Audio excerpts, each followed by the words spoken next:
개마소펜 90.7MHz 굿모닝 인천 이도영입니다. 박상별 사평론가 김은경 인하대 정치외교학과 초빙교수와 함께합니다. 두 분 안녕하세요. 네, 안녕하십니까. 네, 안녕하세요. 2024년 12월 다 끝자락입니다만은 대한민국 탄핵 전국에 휩싸였습니다. 12.3 윤석열 대통령의 비상계엄 선포로 시작된 이번 사건 12월 14일 국회 탄핵안 가결로 헌재로 공이 넘어갔습니다만은 12일이 지난 지금까지 하루가 다르게 드러나는 새로운 이슈 정황들로 여야 정치권 물론 온 나라가 요동을 치고 있습니다. 오늘 두 분과 탄핵 전국의 주요 이슈 향후 전망에 대해서 이야기 나눠보도록 하겠습니다. 먼저 오늘의 말말말 들어보겠습니다. 평론가님 어떤 말말말 뽑아오셨습니까? 구속된 조국 대표가 옥중서신에서 옥중서신하니까 조금 뭔가 좀 그렇죠. 느낌이 괜찮죠? 옥중서신네. 옥중서신에서 넣은 대목입니다. 네. 윤석열 대통령이 탄핵으로 직무가 정지됐지만은 아직 끝나지 않았다. 윤석열 내란 군사 반란 일당은 헌법재판소 결정을 지연시키고 수사를 왜곡시키려 한다. 예. 딱 지금 상황 맞죠? 예. 네, 그래서 뽑아왔습니다. 그래서 이제 빨리 탄핵 심판에서 내려와라라는 메시지를 옥중에서 보낸 겁니까? 네. 자칫하면은 여기서 또 시간 좀 끌면서 판이 엉뚱한 데로 갈 수가 있으니 빨리 끝내라라고 하는 옥중서신 내용이었습니다. 알겠습니다.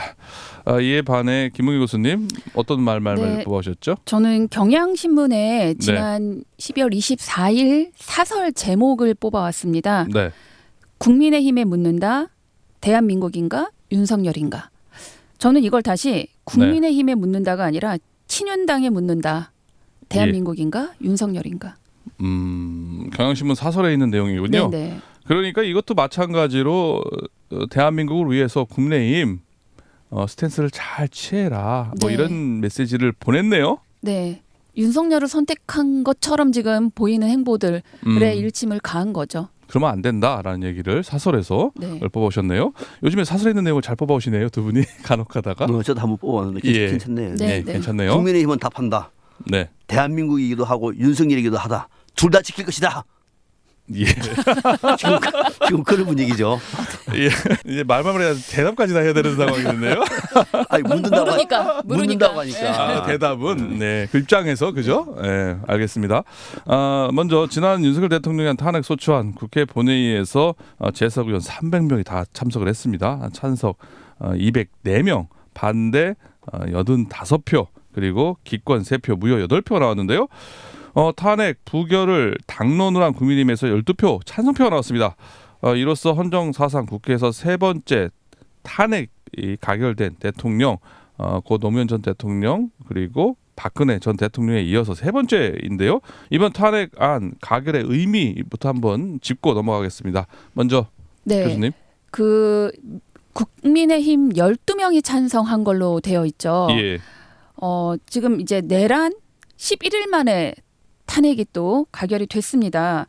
말씀하신 대로 국민의힘은 여전히 당론으로는 탄핵 반대를 의결한 상태였기 때문에 표결에는 참석은 했지만 솔직히 저는 이 표의 의미가 좀 박근혜 전 대통령 때와는 좀 비교가 되는 부분은 좀 있어 보이는데 그럼에도 불구하고 이 국민의힘의 김상욱 의원이나 김혜지 의원이 이 당론을 따르지 않고 당리당략에 따르지 않고 국민의 뜻을 우선순위로 탄핵을 찬성했다라는 점에서 이번 탄핵은 국민의 승리다.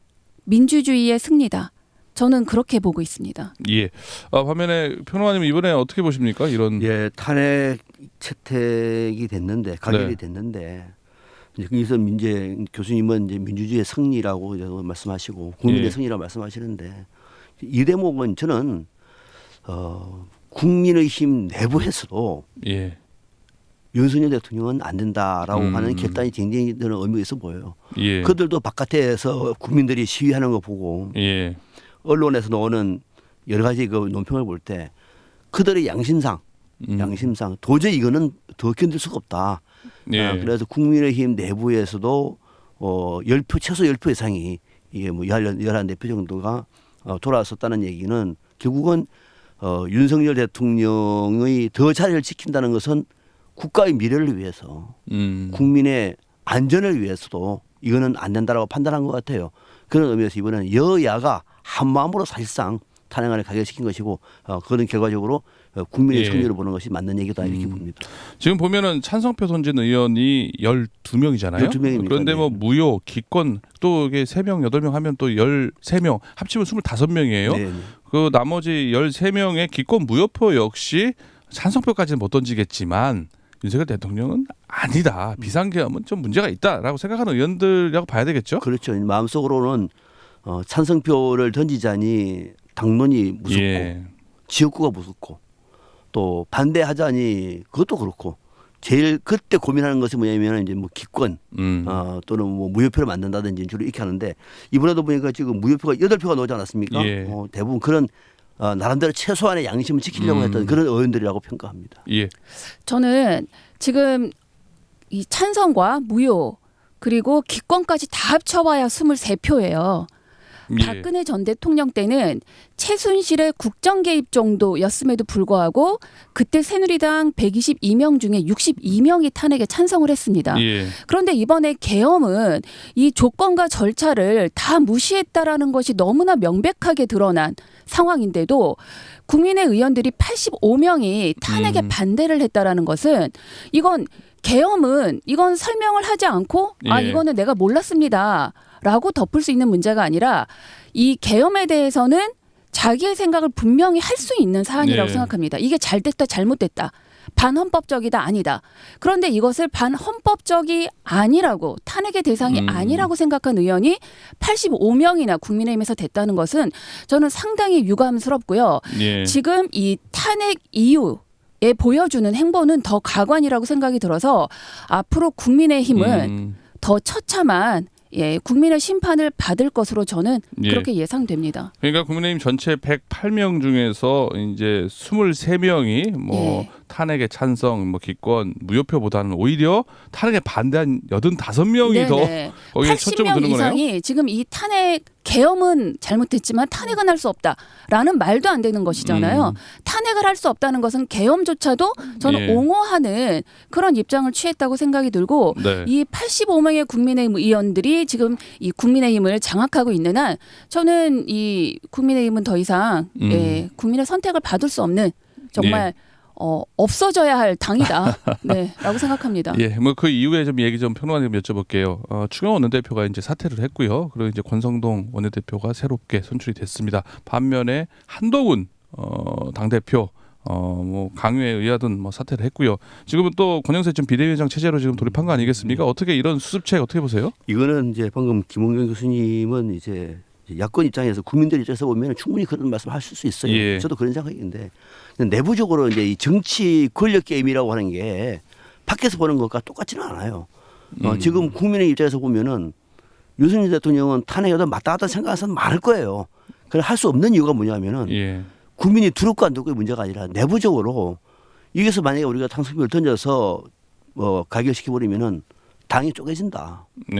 분열된다는 우려가 크고요. 이거는 보수의 괴멸이 될 것이다. 밖에서는 김홍근 교수님은 보수의 괴멸 뭐 어째서 괜찮지만 국민의힘은 그러면 다 죽는 거예요. 진짜 다 죽어요. 그래서 살기 위해서 85명이라도 똘똘 뭉친 것이다. 저는 이렇게 평가를 하고 앞으로 뭐 큰 이제 국민들의 비판을 받을 것이라고 얘기를 합니다만은 그러나 그것도 이 85명이 뭉쳐서 또 당에 혁신하고 그러면은 또 이렇게 해서 또 정치는 이어지는 겁니다. 그래서 지금은 국민의 선택은 조금 국민의 선택에서는 등을 눌렀다고 하지만은 그들은 살기 위해서 똘똘 뭉친 것이다. 저는 이렇게 분석을 합니다.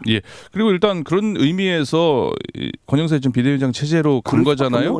뭐 권성동, 권영세 이런 체제에서 그거죠, 괜찮을까요? 어떻게 보세요? 그러니까 지금 살기 위해서 국민의 여론에 맞물리기 위해서 한 것이 아니라 살기 위해서 권성동하는 사람이 없죠. 또 권영세하는 사람이 없죠. 그렇지 않습니까? 그러니까 그들은 살기 위해서 더 이상 이 당이 분열되지 않고 과거에 박근혜 전 대통령 탄핵 때처럼 분열되지 않고 그나마 85명도 뭉쳐서 이 난국을 수습을 하고 뭔가 단일한 대우를 만들기 위해서는 권성동만 사람이 없네. 권영세만 사람이 없네. 그러니까 두 권씨가 당 지도부가 된 것이고. 우리 교수님은 이 체제에 대해서 어떻게 좀 짤막하게 한 말씀 평을 해주신다면요. 네, 기대감? 지금 한동훈을 몰아내고 다시 친윤으로 단일 대우를 꾸렸잖아요. 지금 권권 체제를 지금 만들었던 이 상황은 결국 다시 친윤으로 국민의 힘을 끌고 가겠다는 국민의 뜻을 전혀 반영하지 않겠다는 그런 뜻으로 저는 보이고요.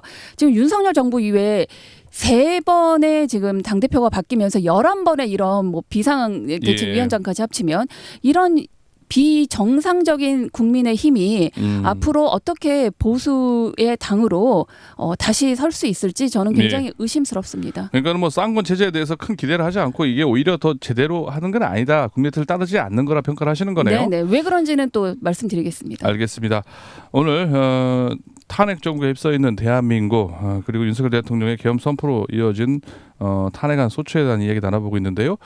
계속해서 4부에서 관련된 이야기 앞으로 어떻게 이 문제를 풀어나갈지에 대해서 두 분과 계속 이야기 나눠보도록 하겠습니다. I don't ever slow up, no I don't take shit. I got no love for the fakeness. If you wanna play tough and wanna hate this, I'll always show up.